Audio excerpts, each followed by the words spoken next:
ಇತ್ತೀಚಿನ ಸಂಚಿಕೆಗಳನ್ನು ಜಾಹೀರಾತಿನ ಕಿರಿಕಿರಿ ಇಲ್ಲದೆ ನೋಡಿ.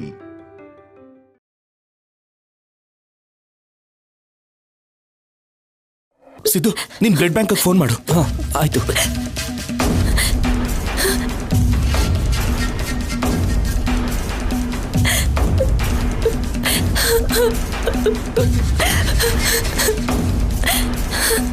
ಇಲ್ಲ ಅಂದ್ರೆ ಈಗಲೇ ಯಾವ್ದಾದ್ರು ಹಾಸ್ಪಿಟಲ್ ಕರ್ಕೊಂಡು ಹೋಗೋಣ.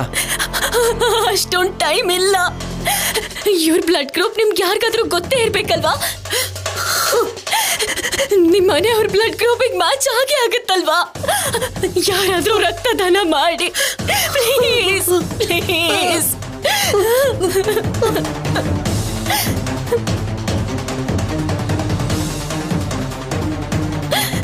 ಇಷ್ಟೊಂದು ಜನ ಇದ್ದೀರಾ, ಯಾಕೆ ನೋಡ್ತಾ ನಿಂತಿದ್ದೀರಾ?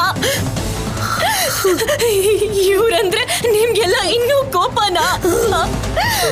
ಯಾವ ತಪ್ಪು ಮಾಡಿ ಮನೆಯಿಂದ ಹೊರಗಡೆ ಬಂದಿದ್ದಾರೋ ಗೊತ್ತಿಲ್ಲ, ಆದ್ರೆ ಬದುಕ್ಸಿ ಅಂತ ನಾನು ಇಲ್ಲಿವರೆಗೂ ಕರ್ಕೊಂಡ್ ಬಂದ್ರು. ನೀವೆಲ್ಲ ಯೋಚನೆ ಮಾಡ್ತಿದ್ದೀರಾ ಅಂದ್ರೆ ನಿಮ್ಗೆಲ್ಲ ಏನ್ ಹೇಳ್ಬೇಕು? Anupama, Anupama. Okay, thank you. ಬೇಗ ಬಾ. ಶೌರ್ಯ, ಏನಾಯ್ತು? ಅನುಪಮ ಅಮ್ಮಗೆ ಮ್ಯಾಚ್ ಆಗೋ ಬ್ಲಡ್ ಕಾನ್ಸ್ಟೇಬಲ್ ತಗೊಂಡ್ ಬರ್ತಿದ್ದಾನೆ ಮಾವ.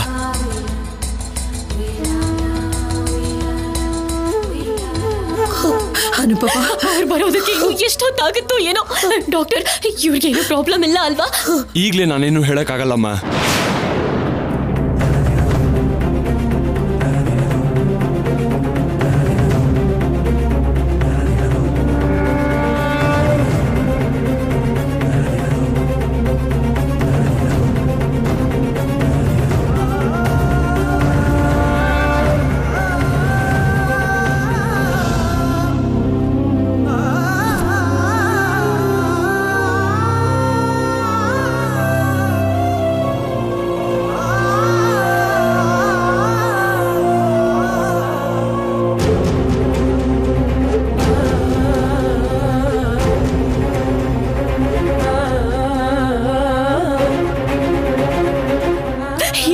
ಕಾಪಾಡ್ಬೇಕು ದೇವ್ರೆ. ಅನುಪಮ ಬದುಕ್ಬೇಕು, ಅವಳು ಬದುಕ್ಬೇಕು.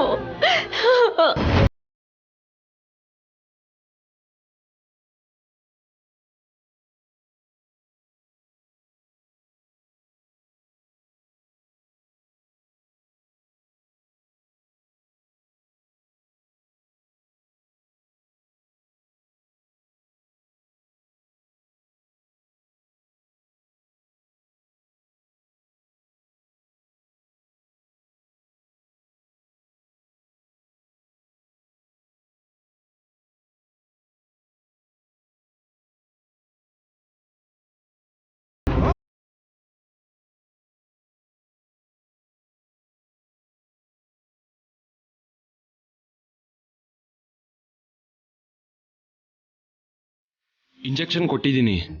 ಪ್ರಜ್ಞೆ ಬರೋದಕ್ಕೆ ಸ್ವಲ್ಪ ಟೈಮ್ ಬೇಕಾಗತ್ತೆ. ಬಟ್ ನಥಿಂಗ್ ಟು ವರಿ, ಬೆಳಿಗ್ಗೆ ಅಷ್ಟರಲ್ಲಿ ಪ್ರಜ್ಞೆ ಬರುತ್ತೆ.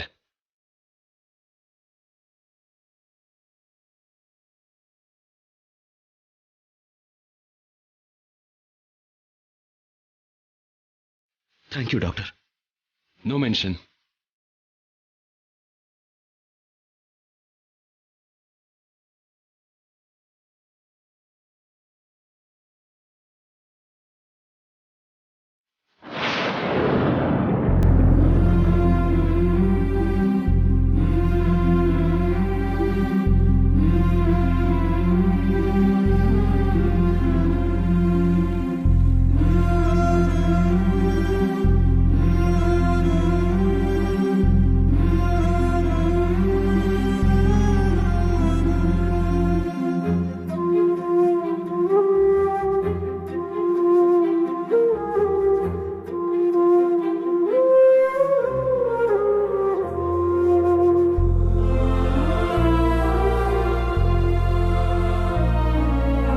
ಅತ್ತೆ, ಊಟ.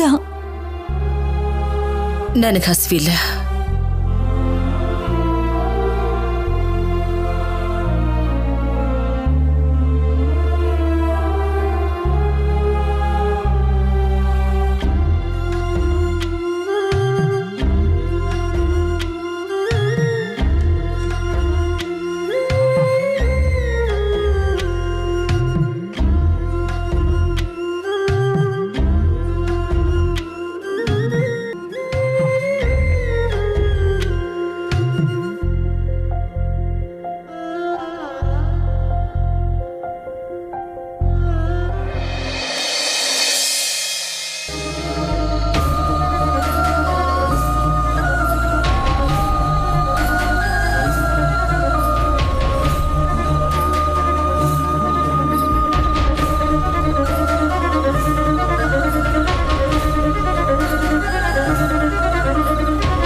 ಅಮ್ಮ ತುಳಸಿ ತಾಯಿ ಎಲ್ರ ಒಳ್ಳೆದನ್ನ ಕೇಳ್ಕೊಳ್ಳೋ ಅನುಪಮ ಈಗ ಪ್ರಜ್ಞೆ ಇಲ್ಲದ ಸ್ಥಿತಿಲಿ ಮಲಗಿದ್ದಾಳೆ. ಅನುಪಮ ಬೇಗ ಹುಷಾರಾಗಬೇಕು. ಮತ್ತೆ ಮೊದಲಿನ ಹಾಗೆ ನನ್ನನ್ನು ಅಮ್ಮ ಅಂತ ಕರಿಬೇಕು. ಎಲ್ಲ ಶುಭನೇ ನಡಿಬೇಕು. ಆ ಜವಾಬ್ದಾರಿ ನಿಂದು ತಾಯಿ. ಬನ್ನಿ ಡಾಕ್ಟರ್.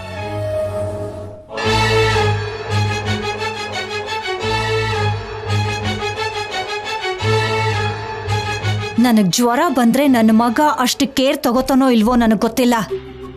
ಆದ್ರೆ ಆ ಅನುಪಮಗೆ ಪ್ರಜ್ಞೆ ಬರಲಿ ಅಂತ ತಪಸ್ ಮಾಡ್ತಾ ಇದ್ದಾನೆ ನೋಡು. ಅಂದ್ರೂ ನೀವು ಅದು ಏನೇ ಹೇಳಿ ಅತ್ತಿಗೆ, ಶೌರ್ಯಾಗ್ ನಿಮಗಿಂತ ಅನುಪಮ ಅಮ್ಮನ ಜೊತೆಗೆ ಅಟ್ಯಾಚ್ಮೆಂಟ್ ಜಾಸ್ತಿ.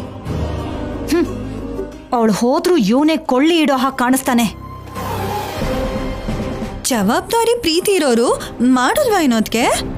ಪಲ್ಲವಿ, ಏನ್ ಮಾತಾಡ್ತಾ ಇದ್ದೀರಾ ನೀವು? ಜೀವಂತವಾಗಿ ಬರ್ಲಿ ಅಂತ ಕೇಳ್ಕೊಳ್ಳೋದು ಬಿಟ್ಟು ಹೋದ್ರೆ ದಹನ ಸಂಸ್ಕಾರನ ಯಾರು ಮಾಡ್ಬೇಕು, ಹೇಗ್ ಮಾಡ್ಬೇಕು ಅಂತ ಮಾತಾಡ್ಕೋತಾ ಇದ್ದೀರಾ. ಅಷ್ಟಕ್ಕೂ ನೀವು ಹೆಣ್ಮಕ್ಳೇ ಅಲ್ಲ, ಹೀಗೆಲ್ಲ ಮಾತಾಡ್ತಾ ಇದ್ದೀರಲ್ಲ.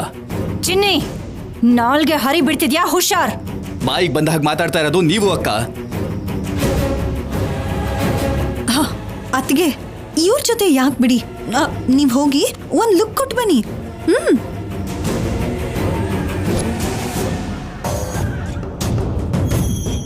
ಛೇ,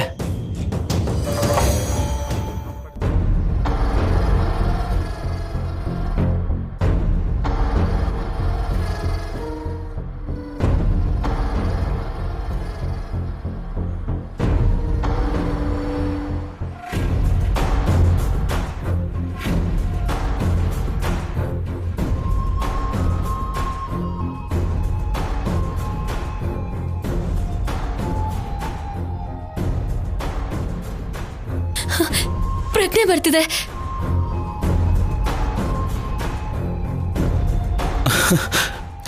ಅಮ್ಮ, ಅಮ್ಮ ಹೇಗಿದ್ಯಮ್ಮ? ಪರವಾಗಿಲ್ಲ. ನಾನು ಎಲ್ಲಿದ್ದೀನಿ? ಕಲ್ಯಾಣಿ ನಿನ್ನ ಅಜ್ಜಿ ಮನೆ ಕರ್ಕೊಂಡು ಬಂದಿದ್ದಾಳೆ.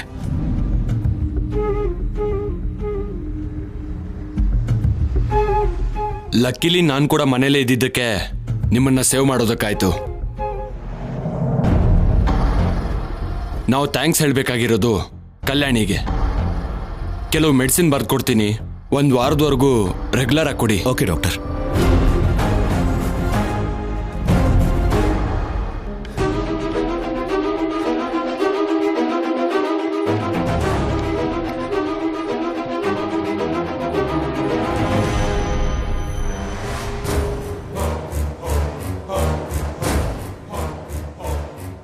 ಅಮ್ಮ, ಅಮ್ಮ,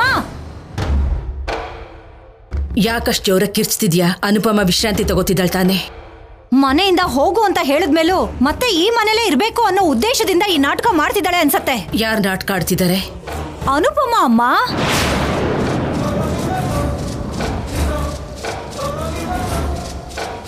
ವಿಷ ಕುಡಿದ್ಲು ಅಂತಾನೆ ಅನ್ಕೊಳ್ಳೋಣ. ಉಪ್ಪು ನೀರು ಕುಡಿದ್ರೆ ತಕ್ಷಣನೇ ವಾಂತಿ ಮಾಡ್ಕೋತಾರೆ. ಅಂಥದ್ರಲ್ಲಿ ವಿಷ ಸೇರಿಸಿದ ಆಹಾರ ತಿಂದ್ರೆ ಅಷ್ಟು ದೂರದಿಂದ ಇಲ್ಲಿಗೆ ಬರೋಕ್ಕಾಗತ್ತಾ?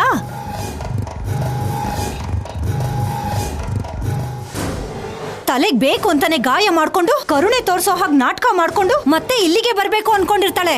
ಯಾಕೆ ಹಾಗೆ ಮಾತಾಡ್ತೀಯ ಅಕ್ಕ? ನಿಜನೋ ಸುಳ್ಳು ಅಂತ ಯೋಚನೆ ಮಾಡೋ. ಹಾವು ಮುಂಗ್ಸಿ ತರ ಜಗಳ ಮಾಡ್ತಾ ಇದ್ದಂತ ಅನುಪಮ ಕಲ್ಯಾಣಿ ಇಬ್ರು ಒಂದಾಗಿದ್ದಾರೆ ಅಂದ್ರೆ ನಂಬೋದಾ?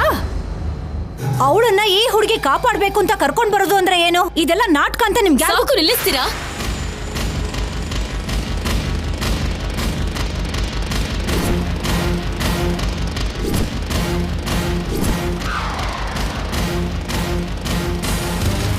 ಸಾವು ಬದುಕಿನ ನಡುವೆ ಹೋರಾಡ್ತಿರೋ ಅವರನ್ನ ನಾಟಕ ಮಾಡ್ತಿದ್ದಾರೆ ಅಂತ ಅದ್ ಹೇಗೆ ಹೇಳ್ತೀರಾ ನೀವು?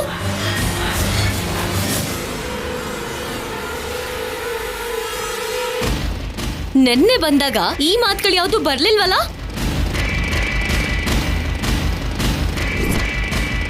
ಅಜ್ಜಿ ಮನ್ಸನ್ನ ಹೊಡಿಬೇಕು ಅಂತ ರಾತ್ರಿ ಎಲ್ಲ ಕೂತ್ಕೊಂಡು ಏನೇನೋ ಪ್ಲಾನ್ ಮಾಡಿ ಇಲ್ಲಿ ಬಂದು ಹೇಳ್ತಾ ಇದೀರಾ? ಕರೆಕ್ಟು. ನೀ ಸುಮ್ಮನಿರಿ.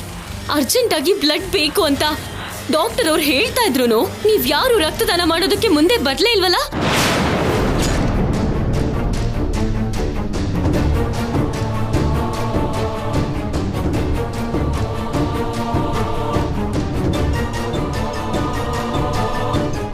ಆಫೀಸರ್ ಸಮಯಕ್ಕೆ ಸರಿಯಾಗಿ ತರಿಸಿದ್ದಕ್ಕೆ ಸರಿ ಹೋಯ್ತು. ಇಲ್ದೇ ಇದ್ದಿದ್ರೆ ಅವ್ರ ಪ್ರಾಣನೇ ಹೋಗ್ತಿತ್ತು ಅಲ್ವಾ?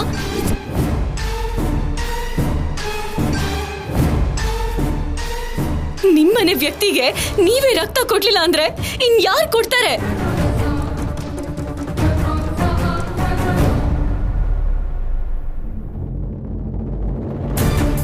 ನಮ್ಮನೆಯವಳು ಅಂತ ನಾನು ಇವಾಗ ಅನ್ಕೊಳಕ್ಕಾಗಲ್ಲ.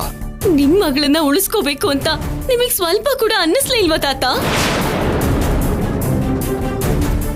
ಅನುಪಮಾ ಅಮ್ಮ ನಿಮ್ ಮಗಳು ಅನ್ಕೋತಿದ್ದಾಳೆ ಅತ್ತೆ.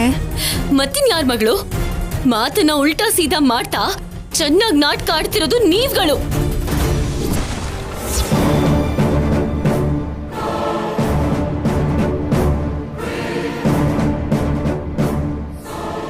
ಅಹಂನ ಬಿಟ್ಟಿರೋದಕ್ಕೆ ನಿಮಗ್ ಮನ್ಸ್ ಬರ್ಲಿಲ್ಲ. ಇಂಥ ತಂದೆ ತಾಯಿನ ನನ್ನ ಲೈಫಲ್ಲೇ ಎಲ್ಲೂ ನೋಡಿಲ್ಲ.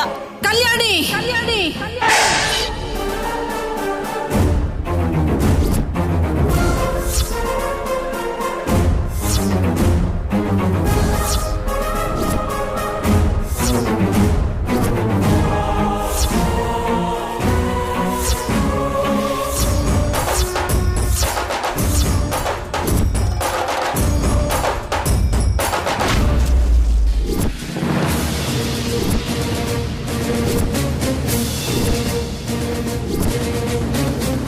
ನಿನ್ಗೇನ್ ಗೊತ್ತು ಅಂತ ಮಾತಾಡ್ತಿದ್ಯಾ? ಚಿಕ್ಕ ಹುಡುಗಿ ಅಂತ ನಿನ್ನ ಇಲ್ಲಿವರೆಗೂ ಸಹಿಸ್ಕೊಂಡು ಬರ್ತಾ ಇದ್ದೀವಿ.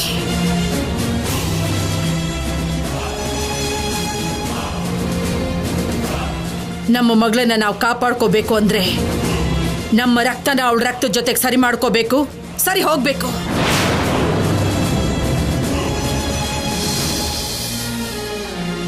ಅನುಪಮ ನನ್ನ ರಕ್ತನ ಹಂಚ್ಕೊಂಡು ಹುಟ್ಟಿರೋ ಮಗಳಾಗಿದ್ರೆ ನನ್ನ ರಕ್ತನೇ ಅಲ್ಲ, ನನ್ನ ಪ್ರಾಣ ಕೊಟ್ಟಾದ್ರೂ ಸರಿ ಅವಳನ್ನ ಕಾಪಾಡ್ಕೋತಿದ್ದೆ.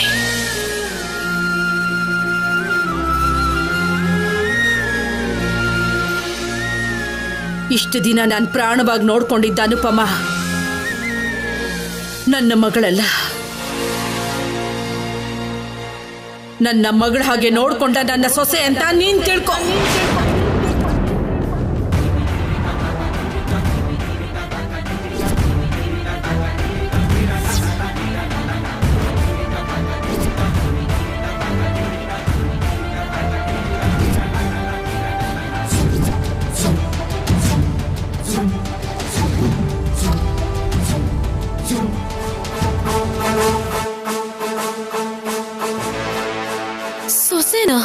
ಸೊಸೆನೇ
ಈ ಮನೆಯಲ್ಲಿ ಜೀವನ ಮಾಡ್ತಾ ಸಂತೋಷವಾಗಿರ್ಬೇಕಾದ ಅನುಪಮ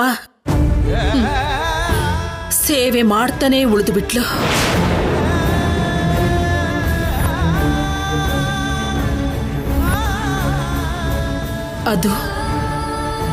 ಅದು ಯಾರ ಪುಣ್ಯ ಅಂತ ಗೊತ್ತಾ? ನಿಮ್ಮಪ್ಪ ಅಜಯ್.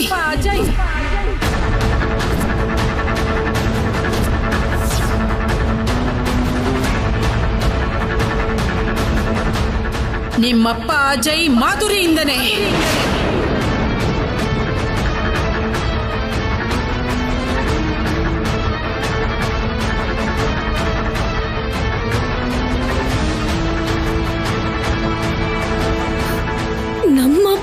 ಏನ್ ಮಾಡಿದ್ರು? ಮೋಸ, ವಂಚನೆ.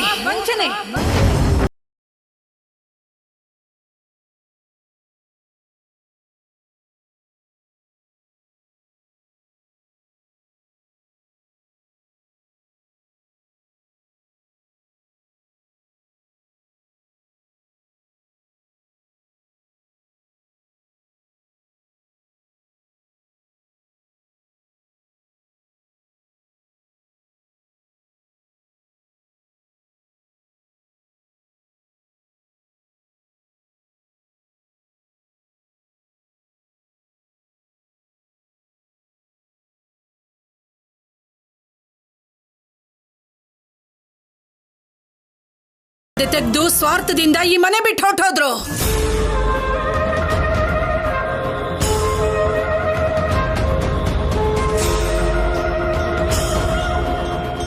ಈ ಮನೆನಾ? ಅವ್ರು ಯಾಕೆ ಇಲ್ಲಿಗೆ ಬರ್ತಾರೆ? ನಿಜ ಹೇಳ್ಬೇಕು ಅಂದ್ರೆ ನಾನೇ ಇಲ್ಲಿಗೆ ಬಂದಿದ್ದು ಸೊಸೆಯಾಗಿ. ನಿಮ್ಮಮ್ಮ ಕೂಡ ಇಲ್ಲಿಗೆ ಬಂದ್ಲು ಸವತಿಯಾಗಿ.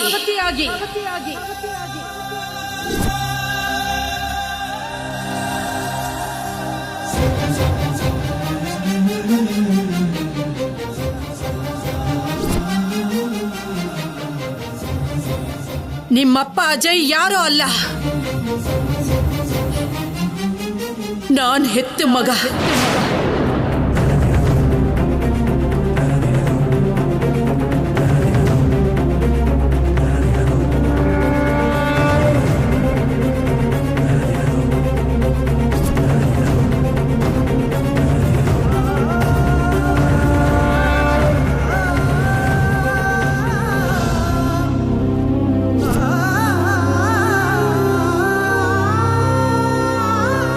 ಅವನು 100 ವರ್ಷ ನಿನ್ನ ಕಣ್ಣಿನ ರೆಪ್ಪೆ ಹಾಗೆ ನೋಡ್ಕೋತೀನಿ ಅಂತ ಹೇಳಿ ಅನುಪಮ ಕೊರಳಿಗೆ ತಾಳಿ ಕಟ್ಟಿ 5 ವರ್ಷಗಳ ನಂತರ ಮೋಸ ಮಾಡಿ ಹೊರಟೋದ.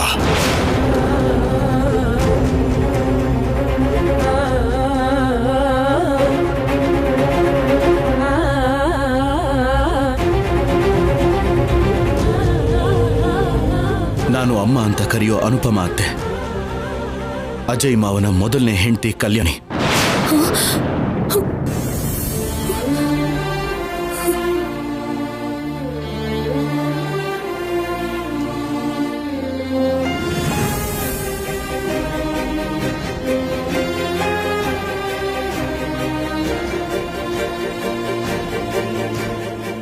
ನಾನ್ ನಿನ್ನ ಹತ್ರ ಹೇಳ್ಬೇಕು ಅಂದ್ಕೊಂಡಿದ್ದ ನಿಜ ಇದೇ ಕಲ್ಯಾಣಿ. ನಿನಗರ್ಥ ಆಗೋ ಹಾಗೆ ಹೇಳ್ಬೇಕು ಅನ್ಕೊಂಡೆ, ಆದ್ರೆ ಅಷ್ಟರಲ್ಲಿ ಇದೆಲ್ಲ ನಡೆದೋಯ್ತು. ಮತ್ತೆ ನಮ್ಮಮ್ಮ ನೀನು ನಮ್ಮಪ್ಪನ ಜೀವನದಲ್ಲಿ ಬಂದಿದ್ಯಾ ಅಂತ ಹೇಳಿದ್ದು ಅವಳು ಹೇಳಿತನದಿಂದಾನೆ ಎಲ್ರ ಕೈಯಲ್ಲೂ ಹಾಗ ಅನ್ನಿಸ್ಕೊಳ್ಳೋ ಹಾಗಾಗಿದ್ದು. ನಿಮ್ಮಮ್ಮನೇ ಅವಳು ಜೀವನಕ್ಕೆ ಬಂದು ನಿಮ್ಮಪ್ಪನ್ನ ಅವಳಿಂದ ದೂರ ಮಾಡಿದ್ಲು.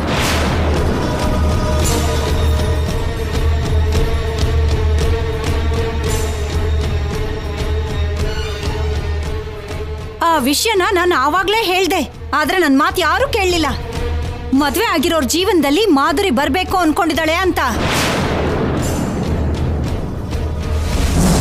ಅವಳು ಕೈ ಕಾಲ್ನ ಮುರಿರಿ ಅಂತ ಹೇಳಿದ್ದಕ್ಕೆ ಎಲ್ಲಾನು ಸುಲಭವಾಗಿ ತಗೊಂಡ್ಬಿಟ್ರು. ಈಗ ಅವಳು ಮಗಳು ನಮ್ಮನೆಗೆ ಬಂದು ರಂಪ ಮಾಡ್ತಾ ಇದ್ದಾಳೆ. ನಮ್ಮಮ್ಮ ಯಾವತ್ತೂ ಹಾಗೆ ಮಾಡೋಳಲ್ಲ, ಅವಳು ತುಂಬಾನೇ ಒಳ್ಳೆಯವಳು.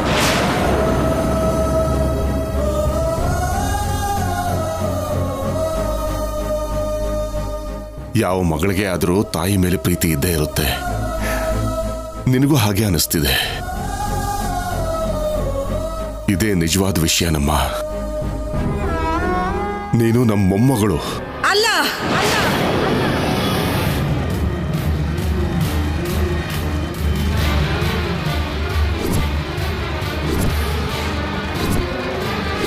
ಅಲ್ಲ, ಇವಳು ನನ್ನ ಮೊಮ್ಮಗಳಲ್ಲ.